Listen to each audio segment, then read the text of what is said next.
Hello, this is video 2 in the experimental method to find the specific latent heat of fusion of water, i.e. how much energy it takes per gram or per kilogram to melt ice. So this is the experimental version 2. The first one we looked at the heater, how to find it by using a heater. In this one we'll look at it by melting the ice in water of a known temperature. Okay, let's get on with it. So what we're going to do is we're going to take first of all we're going to find the mass. We're going to get some ice.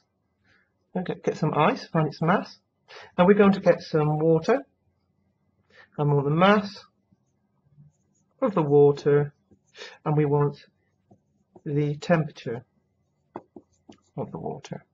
Okay. Now the temperature of the ice, we're going to have melting ice, so the temperature of ice is going to be 0 degrees C, and we'll have to measure the temperature of the water using a thermometer. Okay, so let's get on with the experimental method. So what we'll do is we'll get some hot water in a beaker, find its mass. Find its mass M, and its temperature. Call it temperature I, which stands for initial temperature. Okay. Then what we're going to do is we're going to get our beaker of ice. Okay, so we know now I call mass of water, called water, and here we're going to have a certain amount of mass of ice, and we're going to call that the mass of the ice. And then what we do is we're going to pour the hot water. Well, first of all, we found the temperature. What a dreadful bit of drawing. Okay, let's try and get a bit better. We're going to find the temperature using a thermometer and pour that into there, and then straight away we're going to find the final temperature of the ice and water mixture. So here we go. We're going to pour that in. There's no water to begin with. Pour that straight into our ice like that. Stir it quickly and find the final temperature of the mixture. So what are we going to write down? So what we need to know is the variables we'll be having. So this, imagine here is our final mixture. So again, what we need to know the initial mass of the water, mass water. We want to know the initial mass of the ice, mass ice.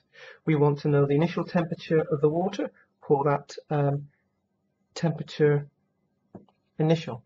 And we want the final temperature of the whole thing, temperature final. Okay, so we use the idea that this is the main principle of it, is that the heat lost by the hot water, because that's what we're adding to the ice, must be equal to, or the heat lost or the energy lost equals the energy used to melt ice plus energy used to raise the temperature of the melt water, and the melt water is just melted ice. Melt water, which is the mass of the melted ice. Okay, and now we're going to write that all out algebraically. So we will have, now the equations we need to use are Q equals mc delta T. That's for changing temperature. You're also using Q equals ml. So here we go. So we have mass of water, mass of hot water, times the specific heat capacity of water, multiplied by the change in temperature. Now the change in temperature will be the initial temperature of the water minus the final temperature of the whole thing. So here we are, here's the beaker, and it's got a temperature final.